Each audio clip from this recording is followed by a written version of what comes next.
TikTok is one of the biggest social media platforms in the world, and it's particularly popular with young people, but it's quite rare to hear from TikTok executives on camera. And yet this week, one of the platform's top safety executives sat down to talk to me about online safety.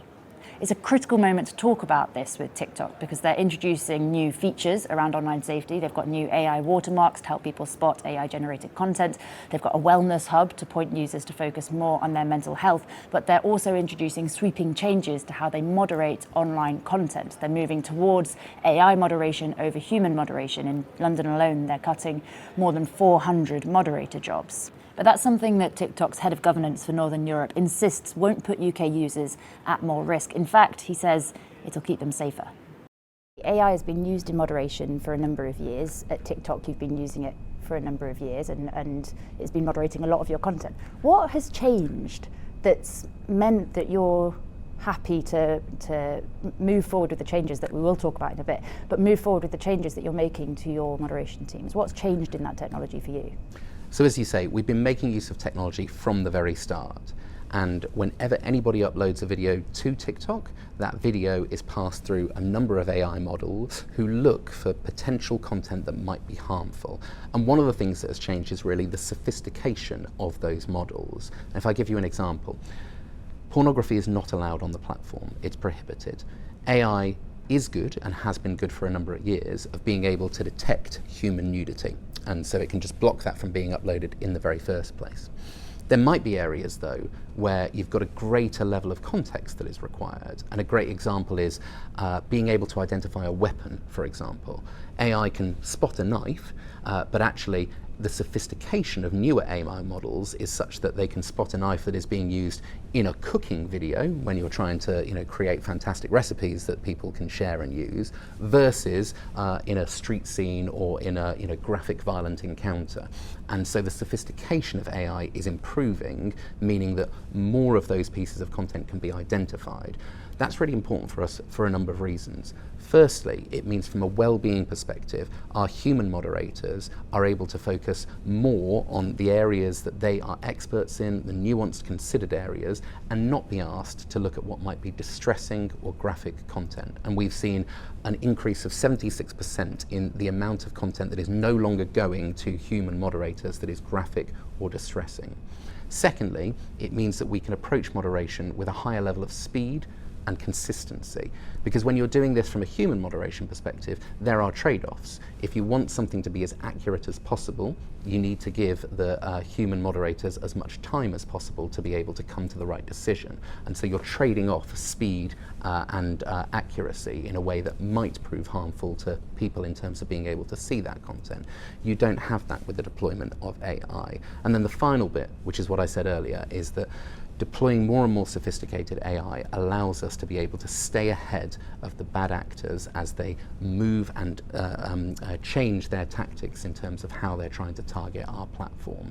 So all of those things put together are the developments that we're excited about, the developments that we're using and deploying at scale in order to keep our users safe. When I've been speaking to people about the changes at TikTok that are going on, there's a lot of suspicion around how your AI could have possibly developed that quickly to the point where you're now comfortable enough that users will be kept just as safe when you increase its role in moderation. Are you confident that there won't be a change in safety for users when there are fewer human moderators working for TikTok?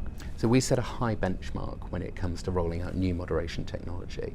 And in particular, we make sure that we satisfy ourselves that the output of existing moderation processes is either matched or exceeded by anything that we're doing on a new basis.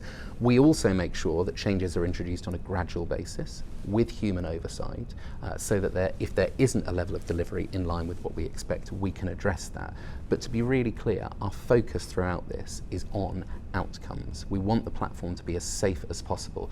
We want that percentage of violative content that is taken down, 99% on a proactive basis, to be even higher. We want the percentage that is viewed by people, viewed by no people at all, 85% at the moment, to be even higher. Those are the reasons why we're expanding the use of AI moderation on an ongoing basis. And as you said at the start, This is something that we were doing at a lower level when we launched the platform 7 years ago in the UK, and we're constantly iterating, developing, investing and innovating to make sure that our platform is as safe as possible. Ultimately, whenever AI is introduced in place of humans, there's always the question, is this just a cost-cutting exercise? And presumably, considering how many human moderators TikTok has all over the world, with your efforts to kind of put them into hubs around the world, you're going to be saving a fair amount of cash doing that. So would it be fair to call this a cost-cutting exercise? I think our focus throughout it is on those outcomes, and it's not to say that AI moderation is the only route through, and in actual fact the power is the combination of AI moderation so that it's working at scale across that 100 million pieces of content that is uploaded every day to the platform, plus human expertise, particularly for nuanced, complex issues, for things like appeals of content where you need a human reviewer.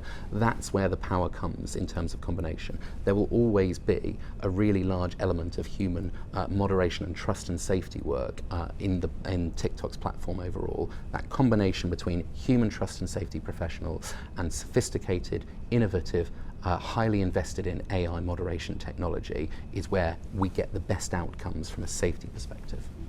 You've had quite a feisty exchange with the Science and Technology Select Committee, where Chiyonwara accused you of undermining your own evidence when you said earlier in the year that humans and AI would always be a crucial part of your moderation and that you're putting UK users at risk. What's your response to that? Because she's clearly quite concerned. I mean, online safety in the UK is a massive deal and parents are really worried.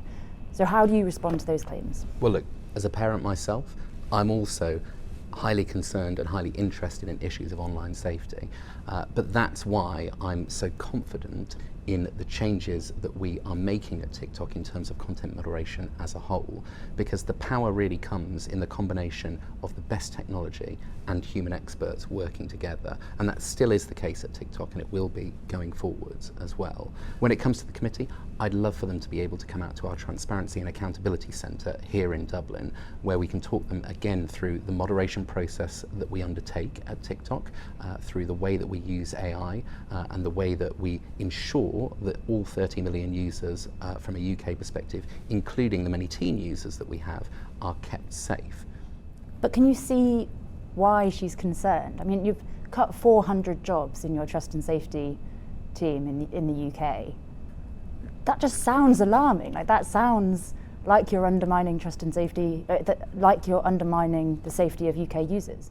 So those are proposals. There's still a process that's going through at the moment, but I return to the point that our focus is always on outcomes. Our focus is on making sure the platform is as safe as possible, and we will make deployments of the most advanced technology in order to achieve that, working with the many thousands of trust and safety professionals that we will have at TikTok around the world on an ongoing basis. And it's worth saying as well that when it comes to the ability to make sure that people are being kept safe, the use of technology is absolutely critical, because on a scale basis, you could never do that solely with human moderators. 100 million pieces of content uploaded every single day.